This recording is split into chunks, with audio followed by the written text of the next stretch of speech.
sa mga mechanics. Magandang hapon na ito. Meron tayong chinapchap natin kasi problema. Baka meron kayong idea dyan. Kasi sa akin idea kung machine shop na to eh. Lagyan natin ang ilaw. Ano bang nakikita nyo dyan? Ano bang pwedeng solusyon dito? Sa machine shop. Baka meron kayong mag-comment dyan. Idea nyo. Kung ano yung nakikita nyo dyan. Pero try ko kung gawa ng paraan kung kakayanin. So try natin dito sa mahiwag ang gamit natin kung overdrive kung paraan ang gagamitin natin dyan. Discarding manupit ang gagamitin natin para dyan. Hindi na natin kailangan ipaka-machine shop. Pag hindi natin kakayanin, hindi, no choice kundi ipaka-machine shop. Para lang kasi may makapitan to rito. Kasi nga na yun ang ang nangyari talaga dito, pati yung isang pin sa stitch cam niya, putol din. Kaya yan, subukan natin. Sana lang talaga umubra itong gagawa natin ng paraan na to. Tingnan natin kung umubra yung barina natin dito mali. Barinahan natin ito ng mga 1/4 o kaya mas maliit na sa 1/4. Pasok na natin yung pin. Okay na ito. Gagawa natin ito. Gagawa natin paraan walang machine shop na. Wow!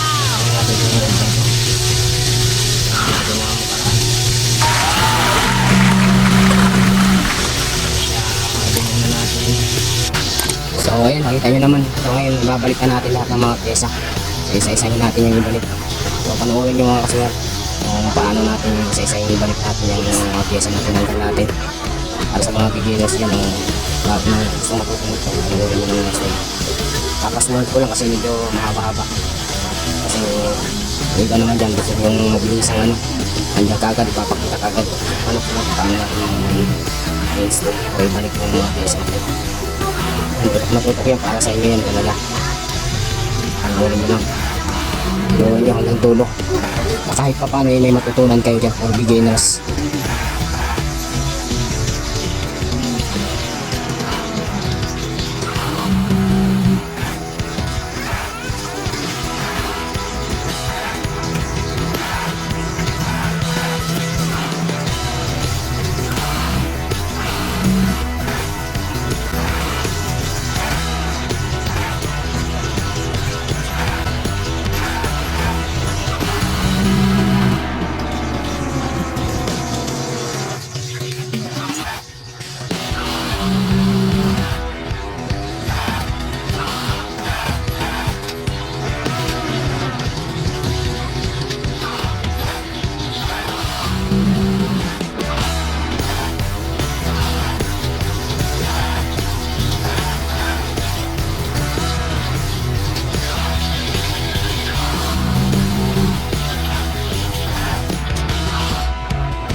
Okay na niya? Oo, din pa. Isa ulit.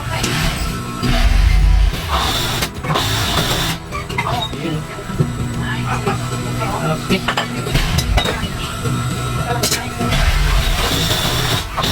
Para sa arte. Ibigay siya sa arte. Huwag na lang. Para katabi na natin. Sige pa natin sa mayari.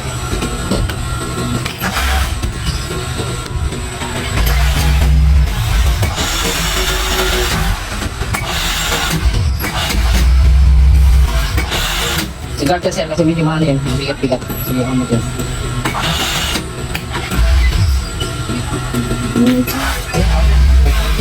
Oh. Sigar ka rin pala yan. Nga pala. Oo, kahit. Tama din mo. Sigar ka pala.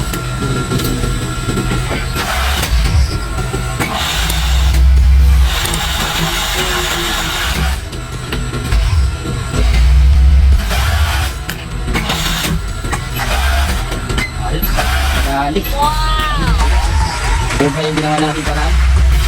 Yung kasi yung pinaka-pin talaga yung sa shafting niya, yung pinaka-shafting niya yung kupon. Yung ginawa ko, binutasan ko. Then, lagyan ko ulit ng pin.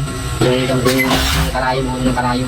Pati yung natin yung pin sa slips namin. Yun din yung putol din yung pin. Yung tinignan ko sa loob, wala nang masabitan yung yung pala iisip ko na sana na ipapamasin siya pero ginawa ko lang na parang so no kapit mo na lang kasi sa yung bibigay yan sana tumagan yung ginawa natin para naisip ko kasi kung sakaling lalagay ko ng kapix lang yun dun kumbaga naiipit lang yun kaya ginawa ko yung taasa ko na lang yung ginawa natin ayos siya game sa patayan yun ayun ganito na lang paano pang